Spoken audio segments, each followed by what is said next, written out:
Estuvimos viendo este texto, pero me quedé con ganas de seguir pensando en él. Deuteronomio, capítulo 10, versículos 12 y 13. Deuteronomio, capítulo 10, versículo 12 y 13.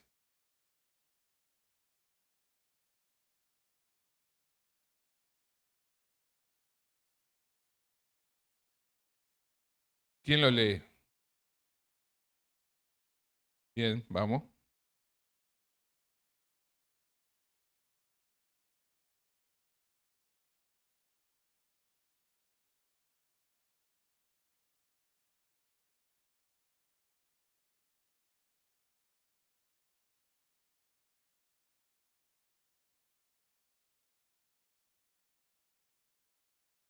Estuvimos viendo esto, ¿no? Y sabes que una de las estrategias que Satanás tiene es desautorizar al Señor de la palabra para desautorizar su palabra. Y tengo que estar viendo estas cosas y pensando en esto y viendo cómo el enemigo tiende a cambiar el orden de las cosas para que se pierda la eficacia o la eficiencia en la vida cristiana. Y para que cambiando el orden de las cosas, perdamos la noción de lo que Dios espera y lo que Dios quiere de nosotros. Vamos a orar para que el Señor esté hablando en nuestras vidas. Señor, venimos delante de ti, te damos las gracias por este tiempo y queremos que estés hablando en nuestras vidas, que seas tú que estés hablando a nuestras vidas y a nuestros corazones y que a través de tu palabra vayas cambiando y transformando nuestras vidas y que te glorifiques en nuestras vidas. Te damos las gracias y lo hacemos en el bendito y precioso nombre del Señor Jesús. Amén. Y muchas veces pensamos que síntomas de madurez cristiana es servicio. ¿Es así? Decimos, mira qué maduro es aquel en la vida, qué espiritual es aquel, pasa sirviendo. ¿Es síntoma de madurez? No, porque muchas veces podemos estar queriendo hacer algo para Dios sin hacer nada para Dios. Ahora, si ustedes prestan la atención al pasaje, antes del servicio, Dios resalta otras cosas. ¿Qué es lo primero que dice? Que temas a Dios. A Dios no le sirve nada nuestro servicio, nuestro sacrificio, nuestra ofrenda, lo que podamos estar haciendo para Dios si no hay temor de Dios en nuestra vida. Porque en realidad, para Dios, no estamos haciendo nada. Entonces, lo primero que Dios nos dice, bueno, que me temas, que tengas temor de mí. Ahora, ¿cómo hacemos para tener temor de Dios? Tengo que ir a la farmacia y comprar. Ahí está. Y ver la dosis que lo tomamos. ¿Cómo hacemos para tener temor de Dios?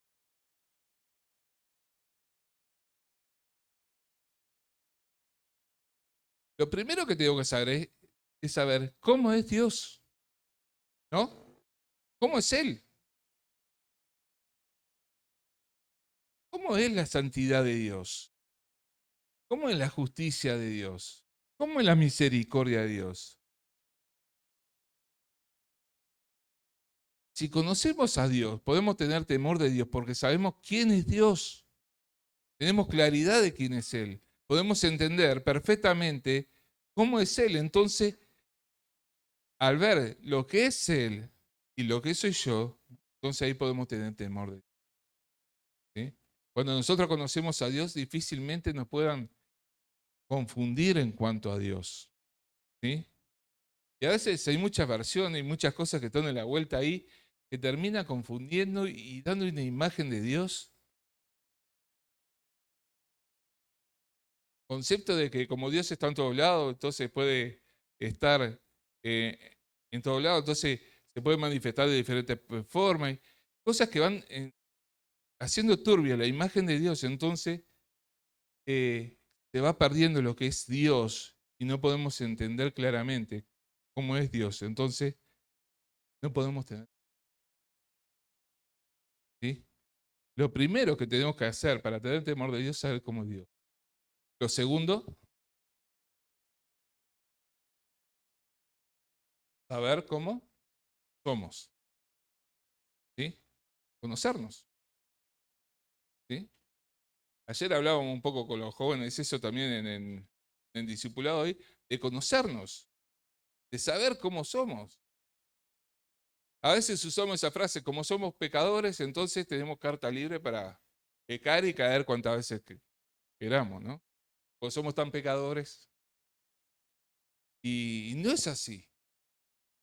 Tenemos que saber cómo somos. Saber lo que la Biblia dice que somos. Conocernos y vernos como Dios nos ve. Y es otra forma que el enemigo hace para que nosotros estemos distorsionados. Distorsiona nuestra visión de nosotros. Distorsiona de la visión de lo que es Dios. Distorsiona la visión de lo que nosotros somos para que vivamos una vida de una forma equivocada. Tal punto que pensamos que nosotros tenemos derechos frente a Dios. Los podemos estar exigiéndole y reclamándole a Dios. Y esto lo digo con mucho respeto. Pero, ¿qué autoridad le reclamas a Dios? ¿Con qué derecho le señalás exigiéndole algo? Si eso fuera en el Antiguo Testamento, ¿qué hubiese pasado contigo? Por lo menos salís chamuscado. Por lo menos salís con olor a humo. ¿Ah? ¿Y por qué llegamos a tomar esa actitud frente a Dios? Porque no nos conocemos. Porque no conocemos a Dios. Y tampoco porque no nos conocemos. Entonces, como tenemos una visión distorsionada de lo que nosotros somos, una visión distorsionada de lo que Dios es, nos tomamos atribuciones que no nos.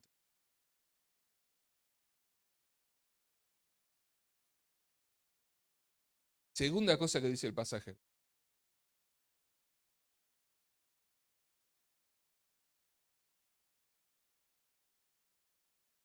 Que viva de la manera que a mí me agrada. Eso, sí, la mía coincide con la que. Pero dice que viva de la manera que le agrada a quién. A Dios. No podemos servir a Dios si vivimos de cualquier forma, de cualquier manera. Como yo decía el sábado que tratamos este pasaje, vendo una imagen en la iglesia y en casa soy otra cosa. Vengo y sirvo en la iglesia, ¿sí? Y parezco que estoy tocando el trono de Dios. Y en casa vivo una realidad diferente. En mis redes sociales vivo una realidad diferente. ¿Cuándo tengo que vivir en santidad? ¿Solo el domingo cuando estoy acá? Todos los días, a toda hora, todo momento y en todo lugar. ¿Ah? Ahí es cuando tengo que ser santo. Y vivir a la manera de Dios significa vivir en santidad, pureza. Ahora, no podemos servir a Dios, no queremos agradar a Dios, ¿sí? Vivir a la manera de Dios. Cuando servimos sin Dios, ¿a qué estamos buscando agradar? A nuestro ego. Buscamos la aprobación de los demás. Queremos, eso termina alimentando nuestro ego. No estamos sirviendo a nosotros mismos. Por eso es importante entender estas cosas. Termina un año, ¿no? Uno tiene que pensar, ¿cuántas veces estuve sirviéndome a mí mismo? ¿Cuántas veces estuve acá haciendo diferentes cosas y la hice para mí? No para Dios, para mí. ¿Por qué? Porque no estaba viviendo de la forma que a Dios le agrada. Y uno tiene que analizarse delante de Dios. Pensar, ¿cuántas veces estuve queriendo servir a Dios y lo único que hice fue hacer humo? ¿Cuántas veces quise hacer algo para Dios? Terminó siendo, permítame la expresión, basura para Dios, porque no había un corazón ¿sí? Que lo buscara. Un corazón que viviera la manera que Él agrada. Entonces estuvimos viendo conocimiento de lo que es Dios, conocimiento de lo que nosotros somos, vivir en la manera que Dios le agrada. ¿Qué es lo otro? Amén. Amamos a Dios. Amamos a nosotros. ¿Cuánto amas a Dios? Uno tiene que preguntar. Y es sano que uno se analice ante Dios y le diga, Señor, ¿cuánto te amo? Estás preparado para la respuesta, ¿no? Puede decir, me amás muy poquito, ¿eh? Preguntarse delante de Dios, ¿cuánto te amo, Señor? ¿A qué estoy dispuesto? Porque muchas veces nosotros pensamos que estamos dispuestos a hacer algo para Dios y digo, estoy dispuesto a hacer tal sacrificio para Dios. Pero Dios sabe que no es así. ¿Ah? El caso de Pedro. ¿Qué le dijo Pedro cuando el Señor le dijo que lo iba a tentar? Que lo iba a negar 3 veces.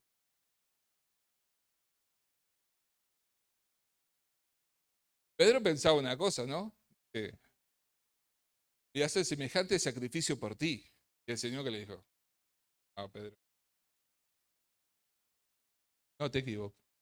A veces nosotros somos igual que Pedro, pensamos de la misma forma. Señor, tú sabes que yo voy hasta. El Señor me dice, amándome de la forma que me amás. Por eso tengo que estar pensando en estas cosas y ser consciente, ser autocrítico delante del Señor, dejar que el Señor nos evalúe, ¿sí? Que sea Él el que nos esté diciendo cómo somos nosotros. Que sea el que que nos diga cuánto le amamos. Porque nosotros somos, Dios es un corazón engañoso. Pensamos que a Dios lo amamos de una forma. Y Dios nos dice, no, no, te equivocado. Verás que no es tan así. ¿Eh? Yo, Señor, contigo voy hasta. Y Él no va a decir, cuando las papas se empiecen a quemar, te das cuenta que no vas a ir hasta ahí. El Señor sabe hasta dónde. Muchas veces nosotros nos engañamos y vivimos una vida cristiana engañados, pensando que estamos viviendo de una forma. Y Dios dice, tu realidad es otra. No te engañes. Pero Señor, esto lo hizo para ti. No, esto lo hiciste para ti. No lo hiciste para mí. Te serví de tal forma. No me serviste a mí, te serviste a ti. Por eso es importante saber cuánto amamos a Dios. Entonces, conocer a Dios, ser lo que nosotros somos, vivir de la manera que Dios quiere que vivamos, amemos a Dios para después. ¿Qué? ¿Qué viene después? ¿Qué dice el texto ahí?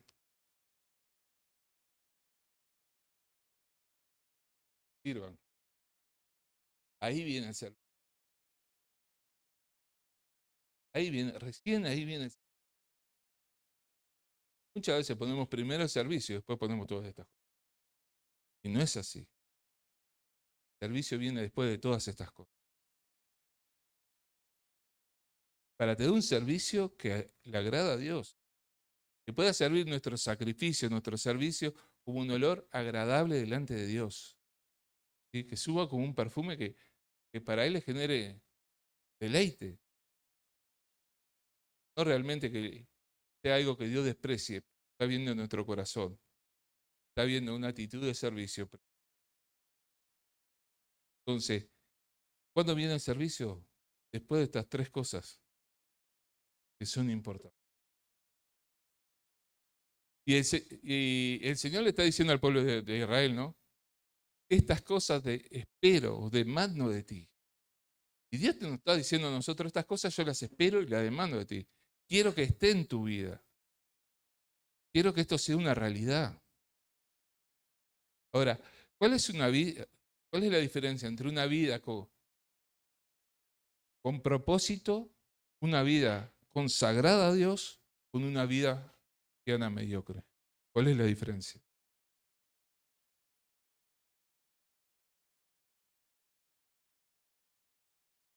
Fuimos pensando anteriormente, ¿no? Porque la vida consagrada, la vida que agrada a Dios, es la vida que tiene estas cosas, que tiene temor de Dios, ¿sí? Es, es la vida que vive a la manera de Dios y no a su manera. La vida, aquella vida que ama tanto a Dios, está dispuesto a dejar su propia vida de lado para vivir la clase de vida que Dios quiere y pensó para nosotros. ¿Sí? Que amamos tanto a Dios que renunciamos a nosotros mismos. Y esto tengo que estar. ¿Cuánto está dispuesto a renunciar? ¿A qué punto está dispuesto a renunciar? ¿A qué cosa está dispuesto a renunciar?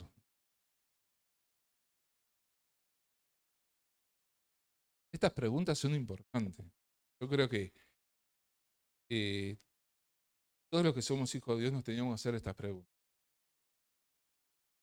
Y en base a la respuesta vamos a saber cuánto amamos.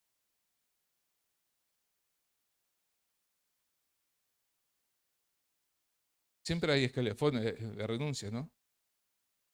Yo renuncio a ciertas comodidades. O renuncio a, pongo un ejemplo al azar, ¿no? Renuncio a ganar más para poder servirme mejor. ¿Ah? Renuncio a mis hijos también. A estar dispuesto. El otro día, no, el otro día no, hace un tiempo leí a alguien que decía, nosotros nos preparamos para la pérdida de nuestros hijos desde que empezamos el ministerio, que vivían en una zona complicada, ¿sí? Donde sabían que continuamente su vida corría riesgo. Que nosotros estamos preparados, le pedimos al Señor que nos ayude a estar preparados por si eso llega a pasar. Capacidad de renuncia. ¿Cuánto estamos dispuestos a renunciar? Ser un cónyuge. Acá tenemos ciertas libertades, pero como hablábamos el sábado, en Asia, ciertos lugares de África, Medio Oriente, siempre está latente ahí la posibilidad de perder un ser querido, perder nuestro cónyuge. Hay disposición. Porque esto marca el amor hacia Dios. Marca cuánto estamos dispuestos a renunciar. ¿A qué cosa estamos dispuestos a renunciar? La capacidad de renuncia tiene que ver lo que es directamente proporcional con cuánto amamos. ¿Sí? Hablábamos de Pedro, ¿sí? Y Pedro estuvo renunciando, renunció. ¿Sí? ¿Cómo murió Pedro? Crucificado, ¿sí? Invertido, pero crucificado. ¿Pedro tenía familia? Tenía familia. Suegra, sí. Suegra tenía, decía cierto. Y, y el, y el apóstol Pablo también renunció a su familia. Probablemente, porque para ser fariseo tiene que tener cargas. Entonces, significa tener esa capacidad de renuncia por amor al Señor.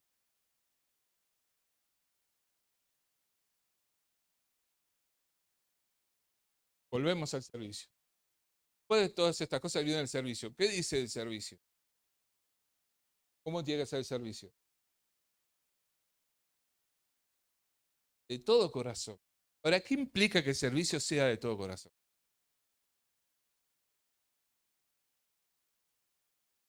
¿Cómo?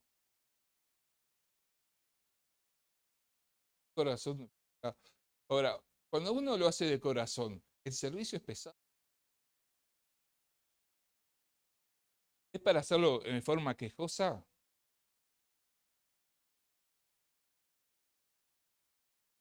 ¿Es para reclamarle algo a Dios? Mirá, Señor, que yo te estuve sirviendo todo este año, mira todo el sacrificio que hice, vos me tenés que bendecir. ¿Es como material de trueque con Dios? No. ¿Cómo, si es de corazón, cómo tiene que hacer? Se tiene que hacerse. Alegría, gozo. No quiere decir que el servicio sea fácil.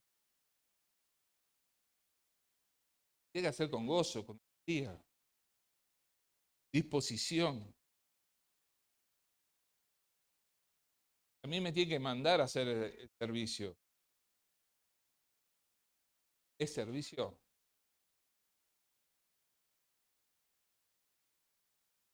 ¿Es servicio? El servicio que vale delante de Dios es de corazón. Y a mí me tiene que mandar a hacer. ¿Es servicio? Y estas cosas tengo que pensar. Sí, pero estamos hablando cuando te... Claro, pero cuando te digan, fulano, tenés que hacer tal cosa, obvio que lo puedo hacer. Claro, yo qué sé, hizo. Está bien lo que vos decís. Pero servicio de corazón no tiene que ser gravoso. Puede ser cansador. No vamos a mentir. No podemos decir que el sábado terminamos todos descansados. No es así, es cansador, pero terminamos con un cansancio, pero con gozo. Dile, Señor, gracias por este día, por todo lo que se pudo hacer hoy. Y gracias por las vidas que se alcanzaron. Estoy cansado, pero gracias porque fui parte de esto. Llegar, tener gozo, cansancio por servir. ¿Sí? Siempre el servicio es cansador, es exigente, también es estresante, ¿no? ¿No es estresante el servicio? Sí, hay cada ovejas. Digo, es estresante, también trae, puede traer consecuencias físicas también, pero el servicio a Dios de corazón es un servicio que vale la pena hacer. Yo quería pensar